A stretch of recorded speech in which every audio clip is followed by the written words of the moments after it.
Remue-Ménage. Je serai le président de tous les Sénégalais. Merci de votre fidélité. Nous sommes dans votre émission Remue-Ménage. Remue-Ménage. Tous les dimanches de 10h à 11h, Remue-Ménage épluche et décortique pour vous l'actualité de la semaine. Remue-Ménage reçoit des chroniqueurs, des politologues, des sociologues, des analystes, des universitaires, bref, Tous les intellectuels. avec son dynamisme et sa réactivité, Alassane Samba Diop, avec ses invités, commente l'actu, histoire d'approfondir et de mieux comprendre.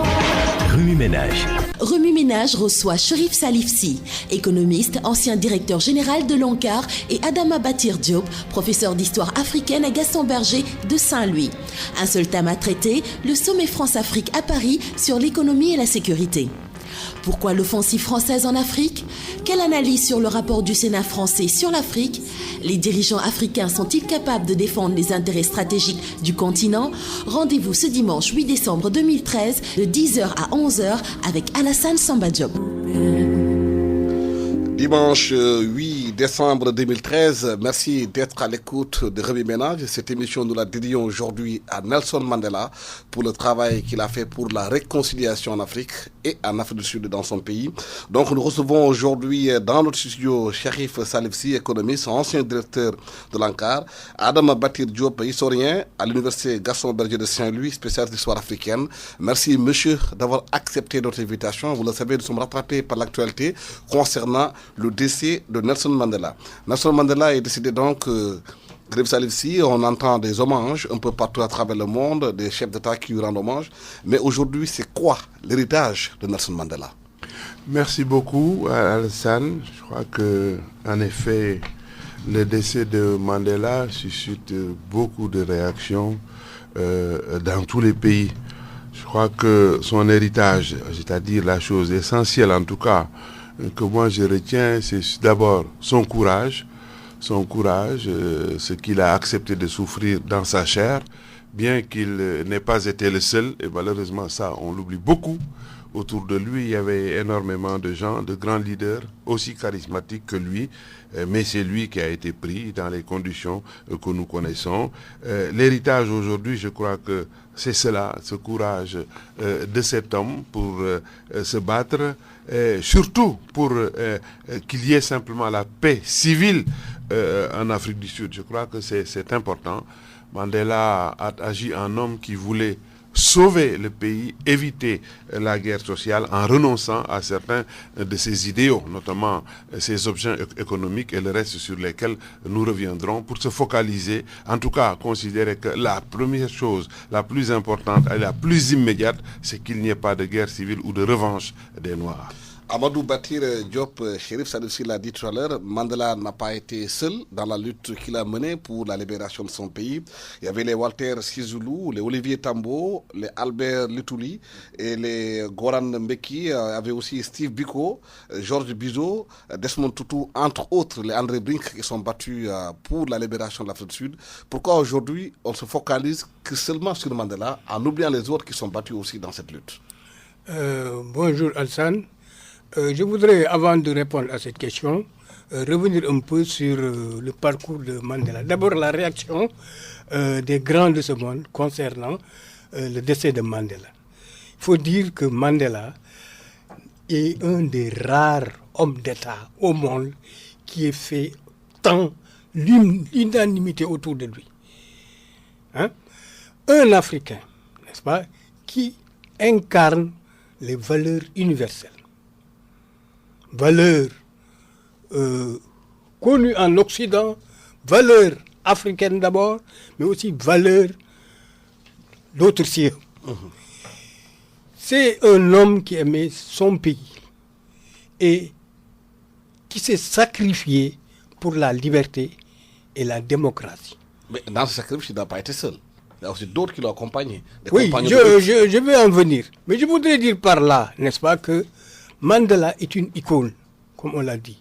Et d'ailleurs, une des réactions qui m'a le plus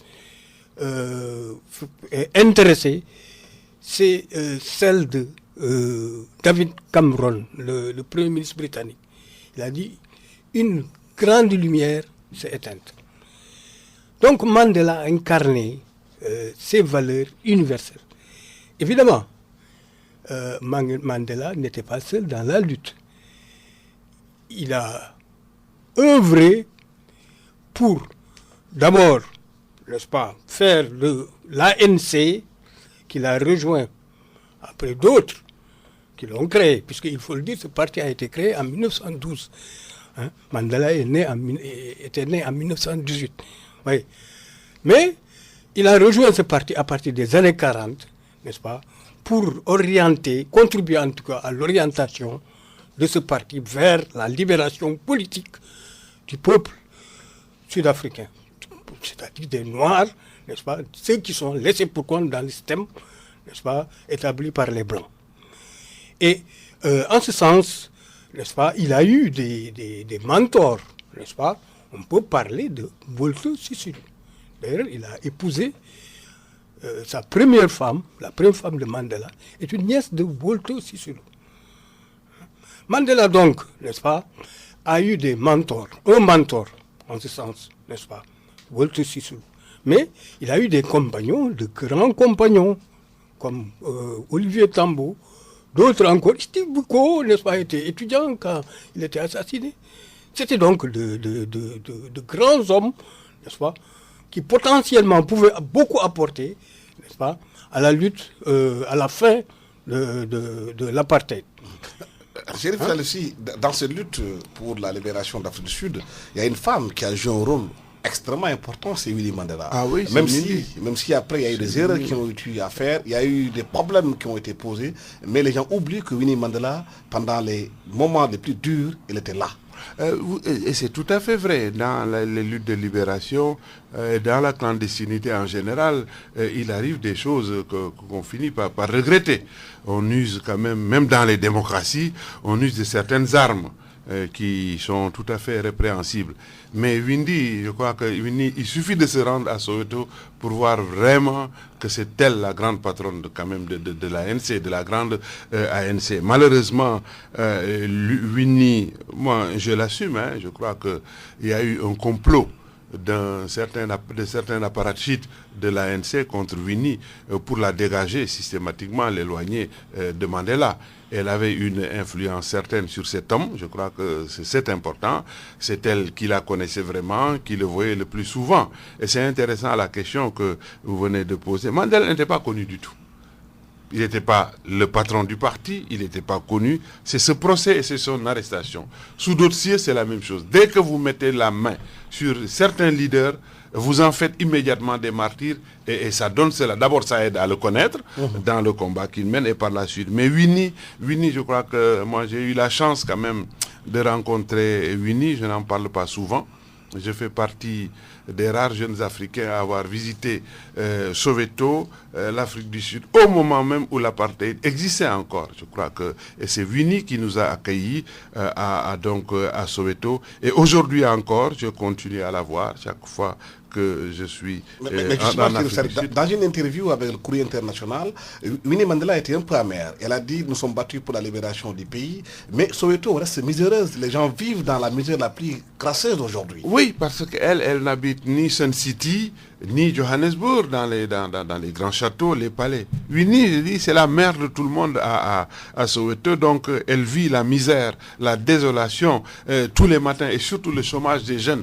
Et la mauvaise nourriture également. Winnie, c'était elle qui est là-bas à Soweto.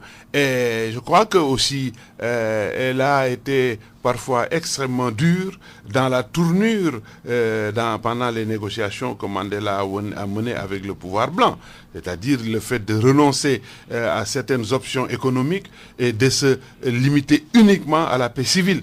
Je crois que ça aussi c'est un mérite de Mandela, mais Winnie est encore plus choqué par la gestion de Mbeki. Vous vous souvenez des conflits entre Winnie et Mbeki. Mbeki, on dit en Afrique du Sud que c'est le principal artisan de l'éloignement et même du divorce de Mbeki. Winnie, elle est pressée, elle est dure, elle est engagée forcément plus que les autres pour les réformes économiques. Elle n'a pas vécu en Côte d'Ivoire pendant la lutte, elle n'a pas vécu au Sénégal, elle n'a pas été aux États-Unis, elle a toujours été au cœur de Soweto, vivant les mêmes conditions, la même misère que la population. Et aujourd'hui qu'on en est, contrairement aux prévisions qui disaient qu'aujourd'hui, en 2014, près de la moitié des terres reviendraient aux Sud-Africains, que l'on en soit à 5%. Quand Windy elle-même appelle le leadership de l'apartheid les impérialistes de l'Afrique australe, ça décrit très clairement son amertume, je crois. Et je pense, moi, en ce qui me concerne, on reviendra là-dessus lorsqu'on va parler de l'avenir en Afrique du Sud, je pense qu'elle a raison.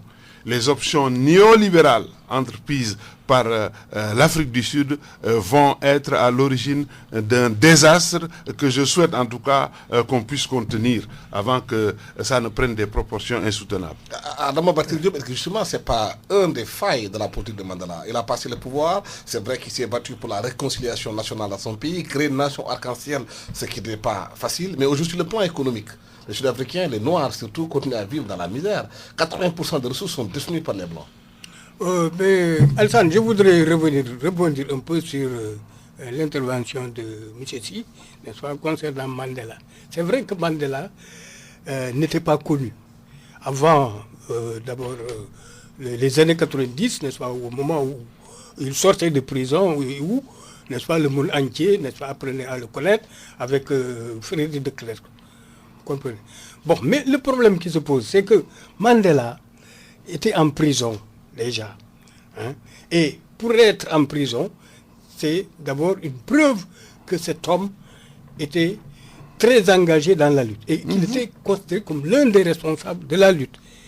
Bon, maintenant, la parenthèse Winnie Mandela, c'est vrai, il a épousé Winnie Mandela. Winnie a été une grande militante de l'ANC qui a beaucoup contribué à élargir les bases, à populariser la lutte, élargir les bases du mouvement et à populariser la lutte de l'ANC. Bon. Mais Mandela, au moment où le pouvoir blanc de l'apartheid, considérant qu'il avait purgé une bonne partie de sa peine et dans une attitude exemplaire, le solliciter pour lui proposer de sortir de prison, mais il a mis en avant les principes. Et il y a quelqu'un qui dit, devant les intérêts, les principes vont comme fleuve à la mer.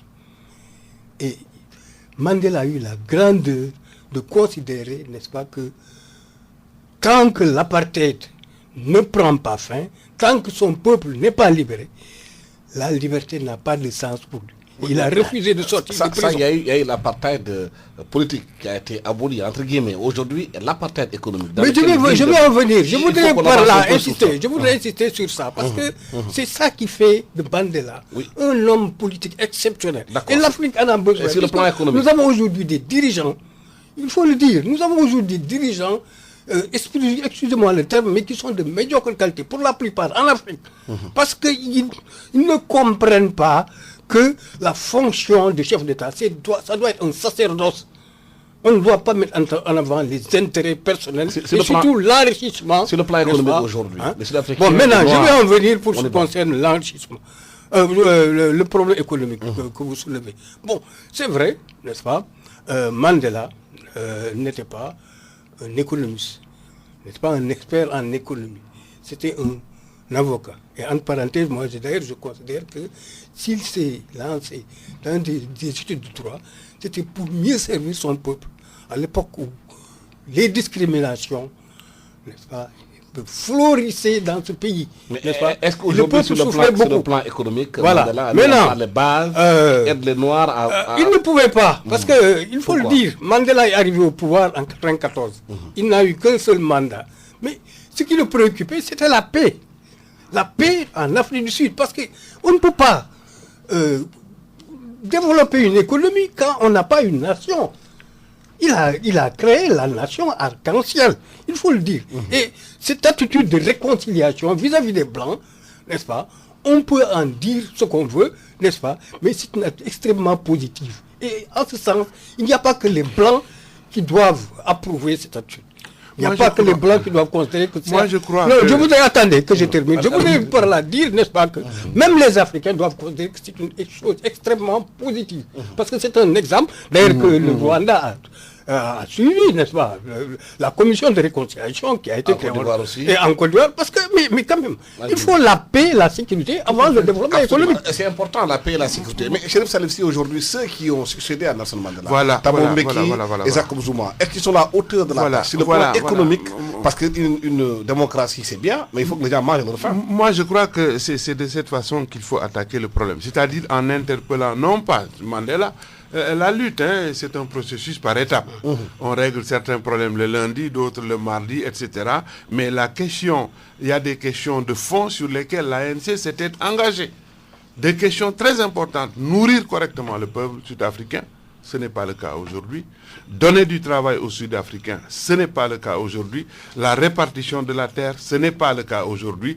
Revoir les accords miniers et le statut des Noirs qui y travaillent, ce n'est pas des questions réglées. Et c'était effectivement à Mbeki et à Zuma, à l'équipe de l'ANC qui devait le faire. Mais aujourd'hui, c'est un pays que je connais, Alassane, je l'ai dit, j'y suis tous les trimestres. Zuma qui est empêtré dans les affaires de corruption. Mais absolument, c'est un régime fondamentalement néolibéral aujourd'hui. C'est ça qui explique que l'ANC est tout le temps en guerre avec la COSATU, le grand syndicat. Le pays est, je crois, le deuxième producteur de maïs au monde. Et les Sud-Africains meurent de faim. Ça, c'est de la réalité. Le taux de chômage des jeunes, il est autour de 40%. De la population globale, 40%. Chez le Nord, 60%. Je crois que c'est énorme.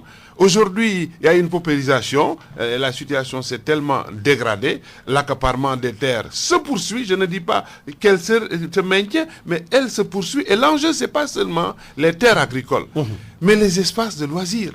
Et c'est ça, c'est des milliards de kilomètres carrés qui sont toujours entre les mains des Blancs, pendant que les Africains n'ont toujours pas de toit pour la plupart. Est-ce qu'il n'y a pas à être inquiet par rapport à la situation de l'Afrique avec la mort de Mandela qui constitue quelque part un fil conducteur, un fil d'équilibre?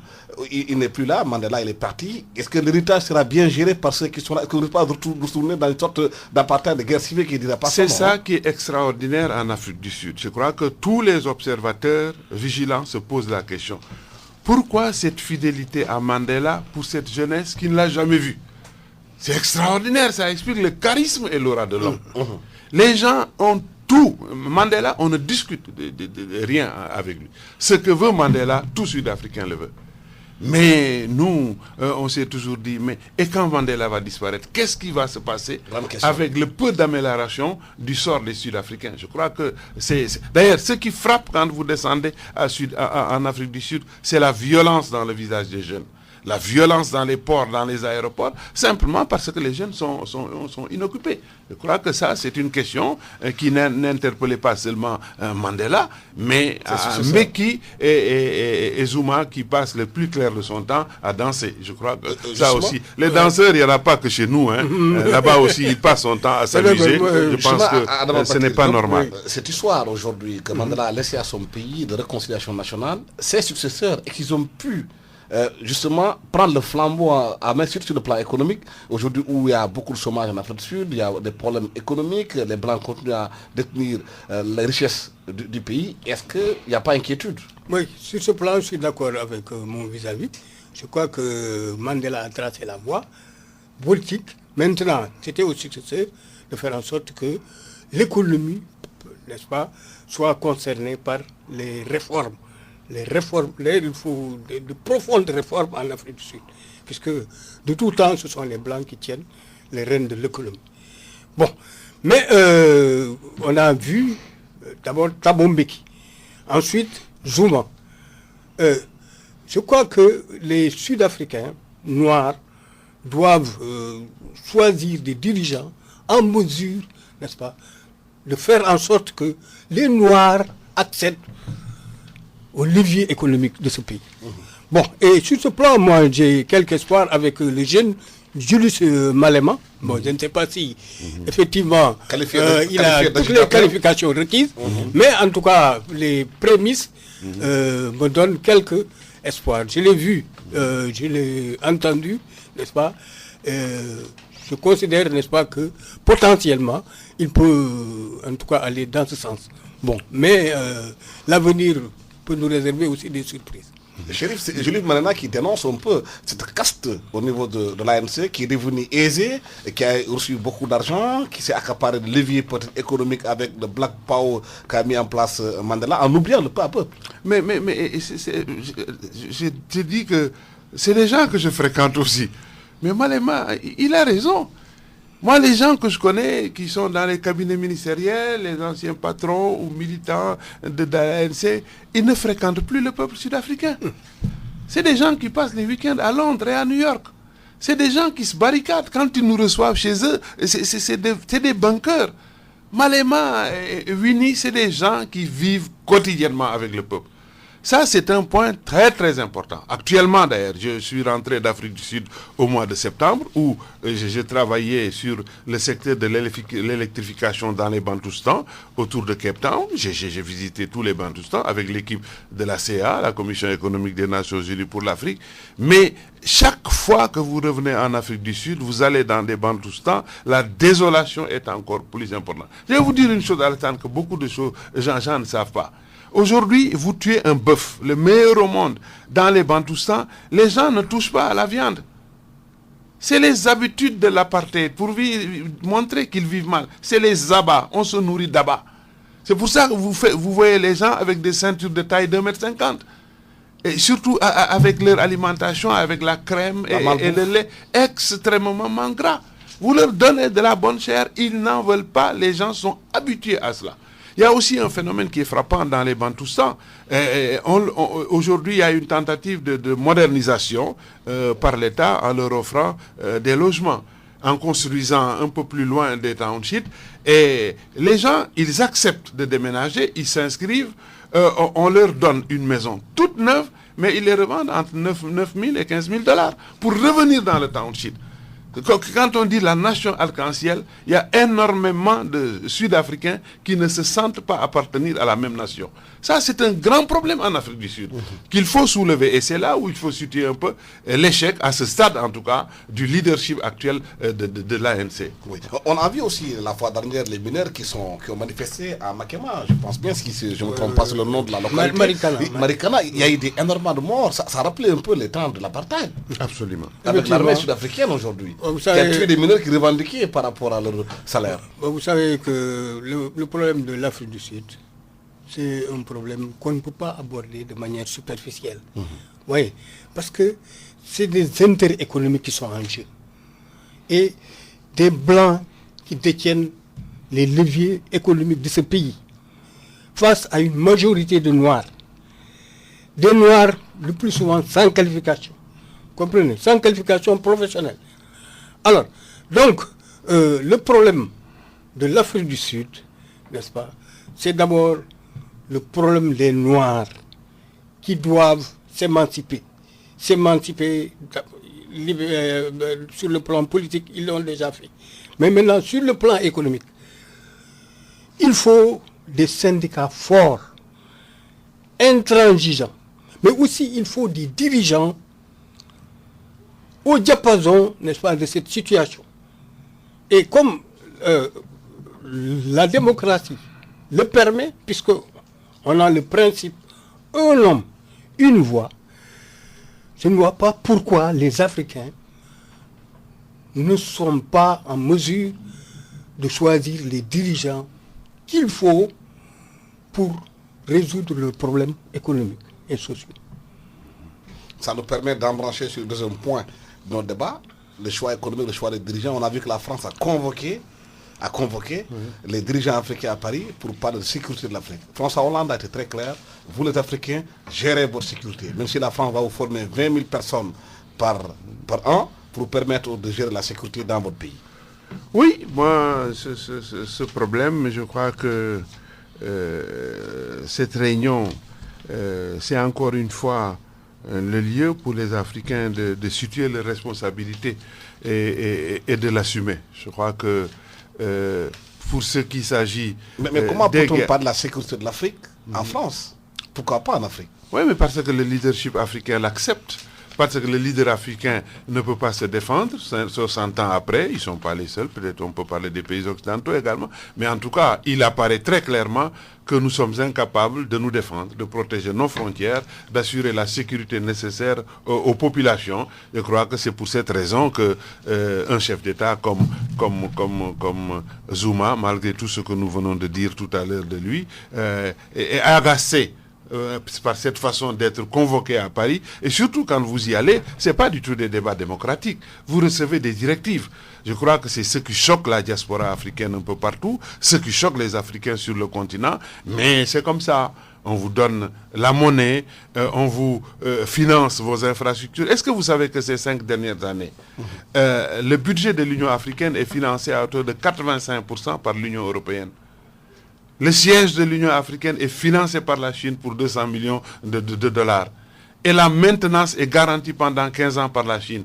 À ce moment-là, il n'y a rien à dire. Nous sommes loin d'avoir, en tout cas, le leadership qu'il faut fondamentalement pour prendre en charge les problèmes de l'Afrique. Et pour les pays francophones, c'est encore plus grave. C'est encore plus grave.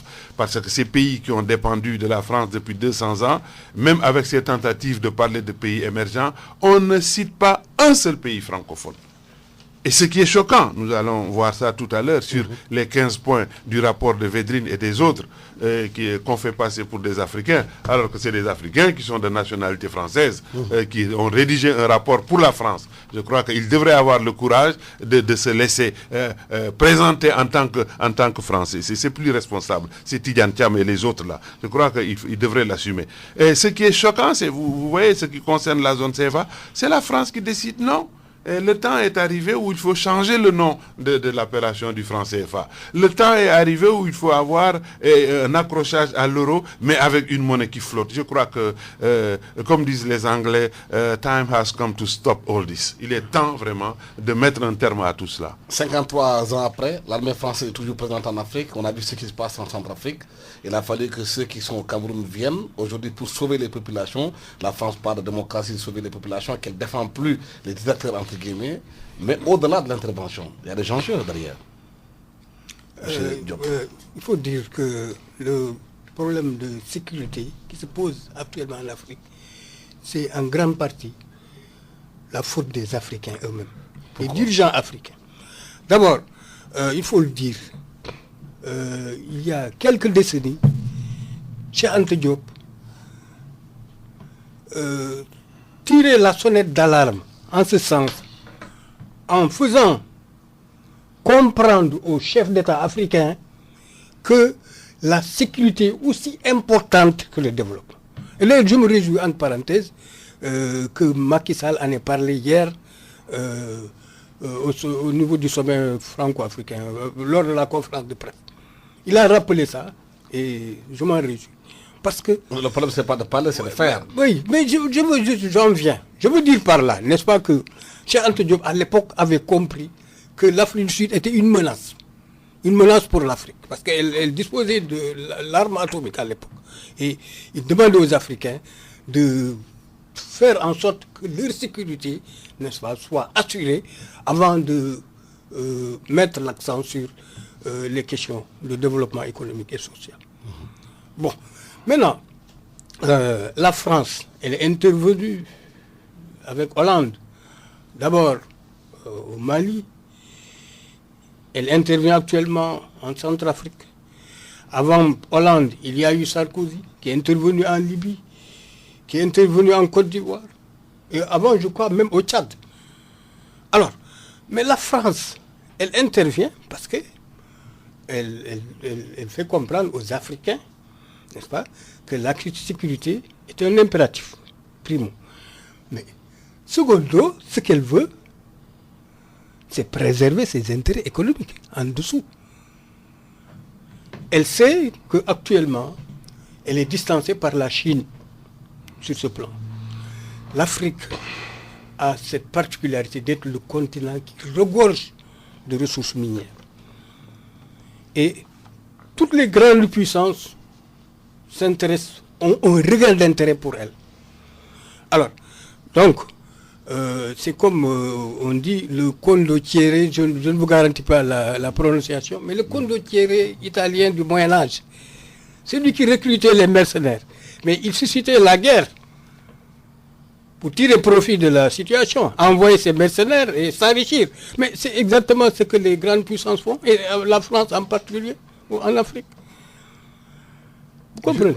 Alors, ce qui est extraordinaire aujourd'hui, c'est qu'il y a eu quand même le rapport du Sénat français qui parle de 10 priorités, 75 mesures, qui parlent de reconquête économique de l'Afrique. C'est très clair.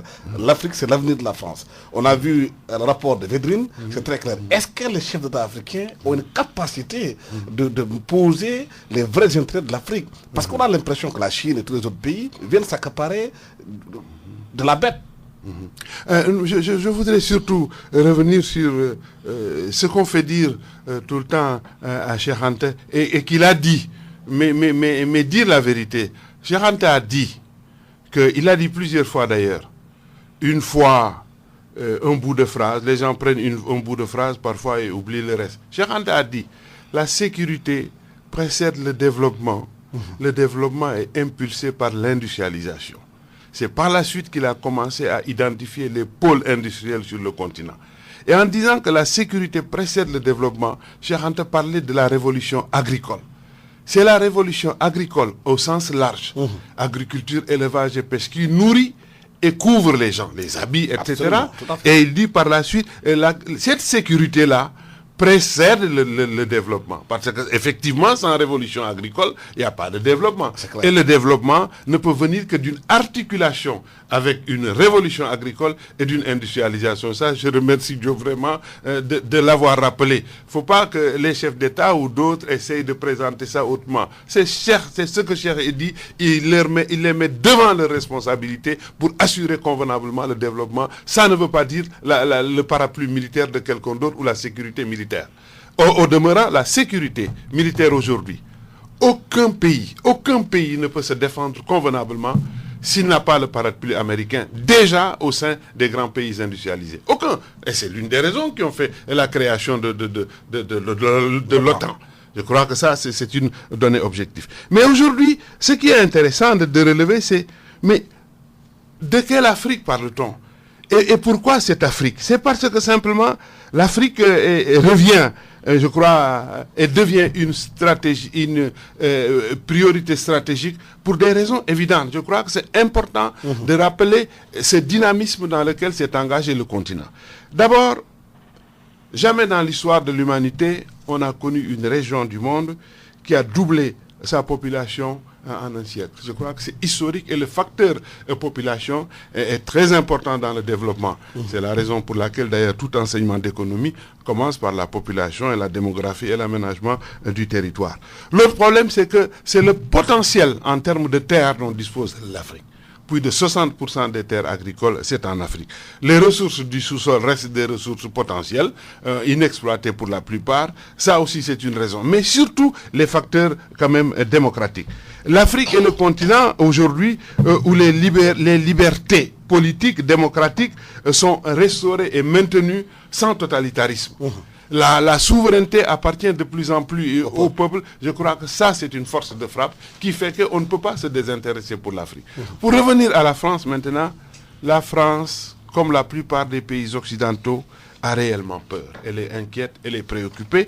Je crois que ce n'est pas seulement à cause de la Chine, mais je vais vous dire ce que disait Nixon en 1957. Voici ce que disait le président Nixon. Je le cite, « Les futurs intérêts des États-Unis en Afrique sont si vastes qu'il faut que nous nous donnions le droit de contribuer sans hésitation aucune à l'éviction des pouvoirs coloniaux. » Je crois que ça, vous mettez ça en rapport avec la responsable de Overseas Private Investment Corporation, la responsable américaine de l'investissement extérieur. Vous comprenez pourquoi la France est terrifiée. La France, c'est un pays qui fait de la réflexion prospective. Vous prenez le rapport du Sénat dont nous parlons aujourd'hui. Parce qu'avant Védrine, il faut parler de ce rapport du Sénat. Oui. Moi, je l'ai reçu, je crois que vers 20h. Avant 1h30, j'avais lu les 350 pages avec quand même mes annotations. qui montrent à quel point ce pays a besoin de se ressaisir. Mais toujours dans un contexte de bluff.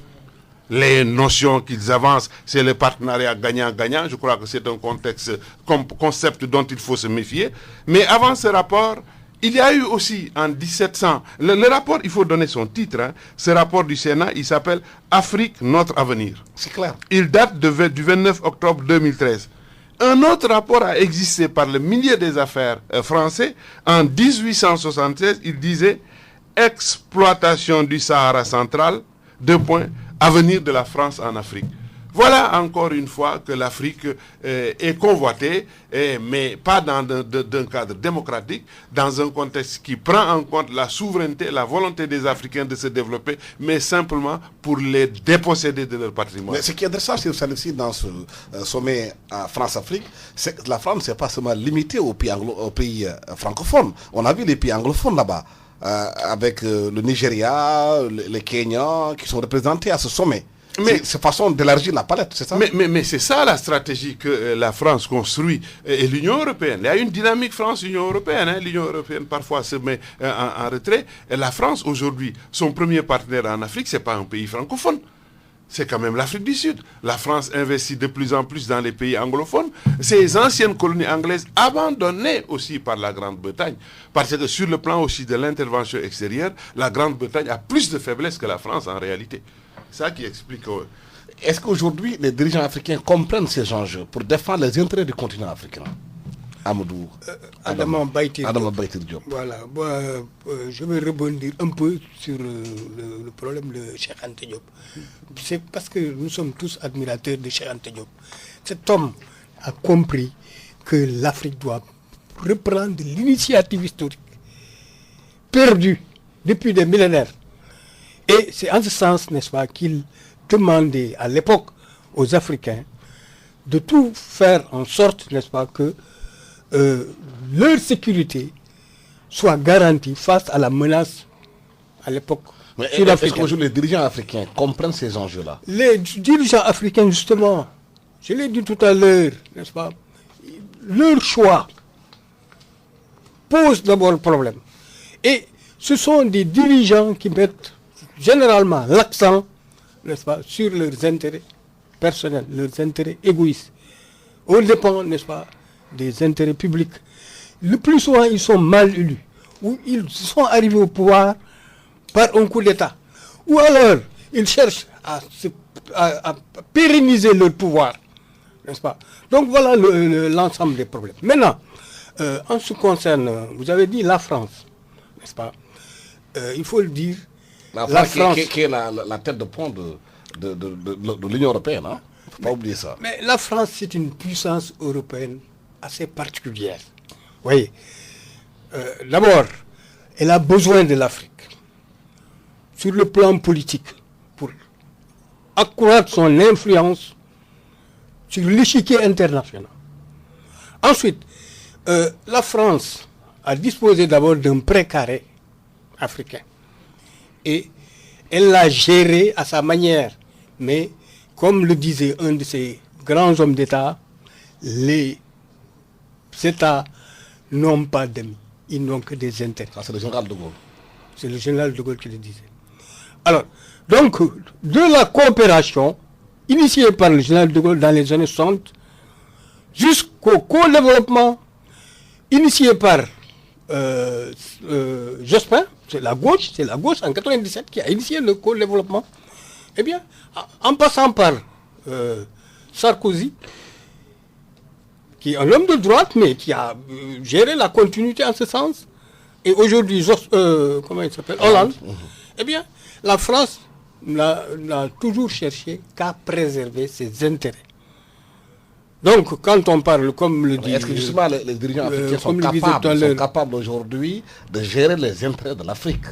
Je dis que les chefs d'État, ce qui les préoccupe le plus souvent, c'est de préserver leurs intérêts égoïstes. Le plus souvent. Mais on a Nguesso en Afrique. On a, comment il s'appelle, le gamin de la Guinée équatoriale. Kabila. Oui, mais on peut... Théodore Obiangema. Théodore Obiangema. D'autres encore. Mais ils sont là uniquement, n'est-ce pas, pour s'enrichir. Hein? On parle de bien mal acquis au Sénégal, mais ailleurs aussi. Mais Chérif Salifsi, ce qui est extraordinaire, c'est que le sommet France-Afrique a parlé de mettre en place une fondation pour la croissance en Afrique. C'est extraordinaire, ça. Oui, mais ça traverse. C'est quand même extraordinaire. Nos pays sont considérés comme des vaches à lait. Comme de petites associations qui ont besoin d'être financées. Mais je reviens sur... Vous savez, au cœur du rapport de Védrine, au cœur du rapport, hein, il y a un grand schéma qui montre l'évolution de la Chine sur le continent et l'évolution de la France. Mais je crois que ce graphique est plus important que tout ce qui est écrit Ça dit autour. tout. Ce graphique montre déjà que la progression de la Chine en termes de part de marché, qui part de 2% en 1998 à aujourd'hui 16%. Alors que les parts de marché de la France reculent de près de 11% à 4,7%, c'est-à-dire une chute de moitié. Bon, les rapporteurs disent qu'il y a une chute des parts de marché, mais en réalité, la France, c'est-à-dire le volume financier est beaucoup plus important. Mais ce qui est grave, c'est que la chute de parts de marché s'accompagne de la chute d'influence du pays. C'est ça qui est important. C'est pas seulement, l'affaire n'est pas seulement monétaire.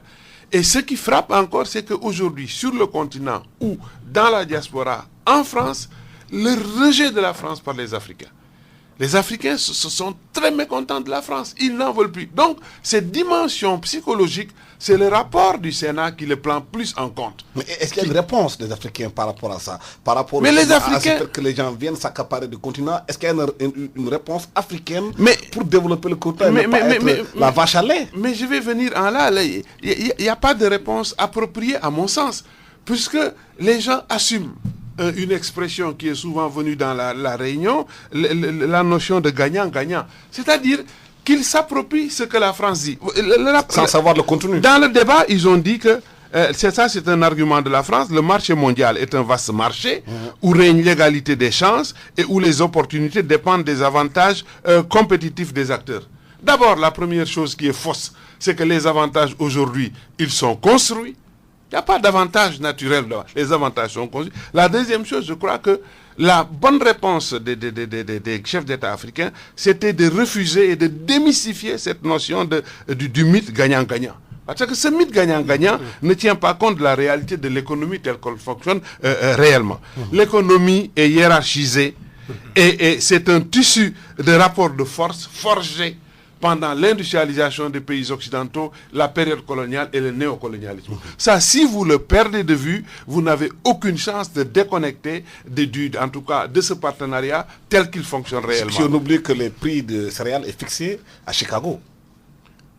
Mais c'est ce que j'appelle la loi de la valeur mondialisée. C'est cette façon de déposséder de ceux qui produisent de la capacité de définir eux-mêmes le prix de ce qu'ils produisent. Et aujourd'hui, au plan planétaire, c'est 5 grandes bourses mondiales qui décident. Et le résultat de cette loi de la valeur mondialisée est ceci. Par exemple, vous prenez un pot d'1 kilo de café sur la table du consommateur français, 200 €, il y a moins d'1 euro, la moitié d'1 euro qui reste en Afrique. Ça, c'est-à-dire qu'il y a dans les rapports d'échange, il y a une stratégie de dépossession, de captage, de vol de valeur entre les différents partenaires. Donc, gagnant-gagnant, c'est de la mystification. Il faut agir aussi sur les concepts. Est-ce qu'il y a une réponse africaine par rapport justement à ce rapport gagnant-gagnant, à ce contenu qui est mis idéologique derrière? Est-ce qu'il y a une réponse africaine par rapport à cela? Mais d'abord, il faut aborder le problème de fond. Le problème de fond, c'est l'échange inégal. Ce sont des concepts qui paraissent démodés. On n'en parle plus depuis que le libéralisme est devenu triomphant. Parce que c'est enveloppé dans une mondialisation. Mais la réalité est toujours là. L'échange inégal est toujours là. La théorie de la dépendance, élaborée par Lénine depuis 1914, mais elle est toujours là. L'Afrique est placée sous la dépendance des grandes puissances occidentales. Oui, Samir Amin a toujours raison sur ce point. Mais le problème, c'est où est la réponse africaine? Maintenant, le problème, je le trouve, la réponse, n'est-ce pas, à ce problème, n'est-ce pas, il faut la chercher, n'est-ce pas, dans le très fond des Africains. Je veux dire par là, il faut que les Africains comprennent que leur histoire, leur culture, n'est-ce pas, sont indispensables pour élaborer de nouvelles politiques, n'est-ce pas, de développement. Avec ces dirigeants-là qu'on a aujourd'hui. Mais justement, il faut sur ce plan que les intellectuels se sentent concernés. De plus en plus, nous n'avons plus des intellectuels de la trempe de Cheikh Anta Diop, de Kizerbo, de Pathé Diagne, notre compatriote, d'Ablaye. Mais il faut que de nouveaux intellectuels, n'est-ce pas, imprégnés, n'est-ce pas, des réalités mouvantes, n'est-ce pas, que connaît l'Afrique, n'est-ce pas. Il faut que ces intellectuels-là commencent à émerger parmi les jeunes générations.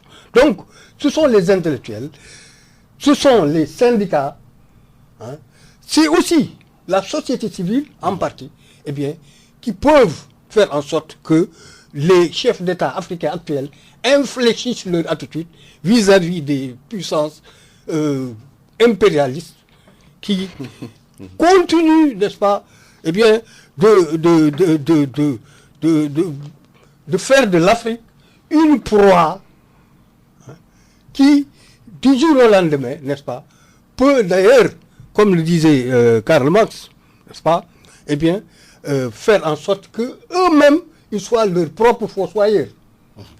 Le problème, c'est que le diagnostic a été fait, les problèmes ont été posés, mais on attend toujours la réponse.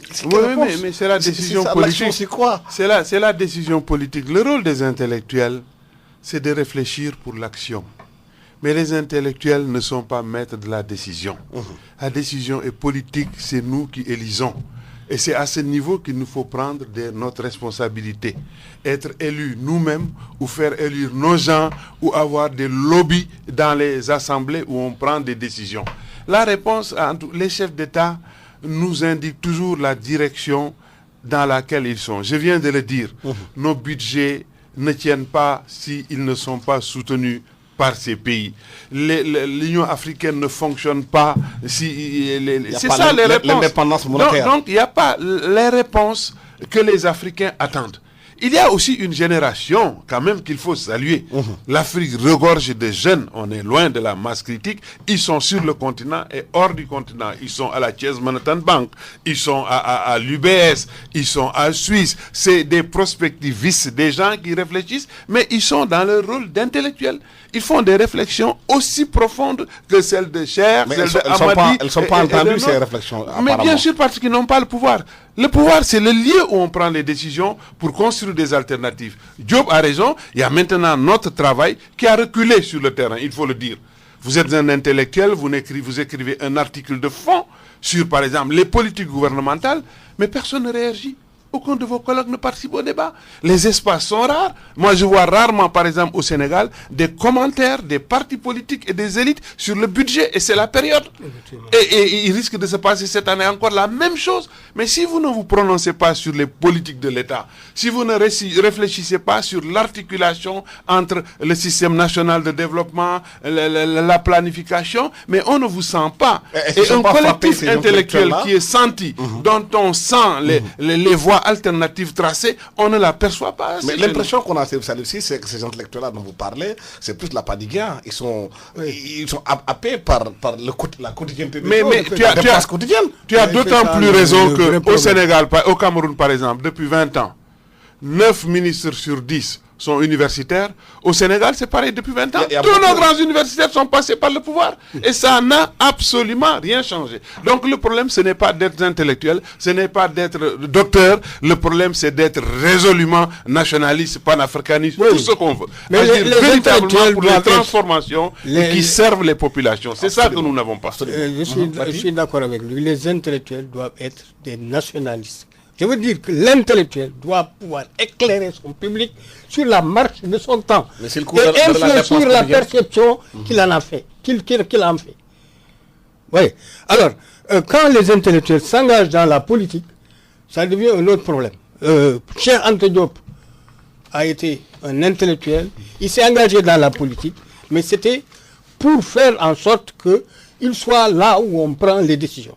Absolument. Donc, quand les intellectuels s'engagent dans la politique, ils peuvent bien faire, à condition qu'ils se débarrassent, n'est-ce pas, d'un manteau, n'est-ce pas, de parti politique qui cherche à rester au pouvoir ou à préserver ses intérêts immédiats. Bon, maintenant, le problème qui se pose, n'est-ce pas, pour l'Afrique, c'est que de plus en plus, les élites occidentalisées se détournent des vrais intérêts de l'Afrique. Et comme ailleurs dans le monde, n'est-ce pas, dans la plupart des pays arabes, ce sont des gens, n'est-ce pas, qui pensent d'abord à accumuler des richesses ou des biens matériels. Hein, et donc, qui ne se soucient pas souvent du sort de leur peuple. Alors voilà le vrai problème. Oui. L'intellectuel peut jouer un rôle positif, mais à condition qu'il considère que son sacrifice doit être, n'est-ce pas, eh bien, tout simplement l'abandon de ses intérêts personnels pour les intérêts communs, les intérêts d'ordre général. Ahmed Aligien disait souvent dans une boutade que nos dirigeants, c'est les premiers représentants de l'extérieur dans notre propre pays. Mais c'est objectif, je crois que c'est ça le néocolonialisme. Ne plus administrer directement, mais avoir des gens qui de l'intérieur le font à votre place. Mais Alassane, une minute, je crois que je ne suis pas dans la politique, mais parfois quand même il faut reconnaître, on sent une sincérité, un désir de faire, de donner plus à son pays. Et ça, c'est le cas de Macky. Je ne suis pas dans son parti, je ne suis rien du tout, mais il n'y a pas de réflexion stratégique. Où sont les universitaires, les intellectuels autour de lui? Un pays aujourd'hui ne peut pas fonctionner, vous me permettrez d'utiliser ce mot, sans think tank. Ce n'est pas possible. Absolument. Merci infiniment, Cherif Salif Sy, économiste, ancien directeur de l'ANCAR, Adam Batir Diop, historien et spécialiste de l'histoire africaine à l'université Gaston Berger de Saint-Louis. Au micro, Alassane Samba Diop, parti technique Abdoulaye Diop. Merci, au revoir.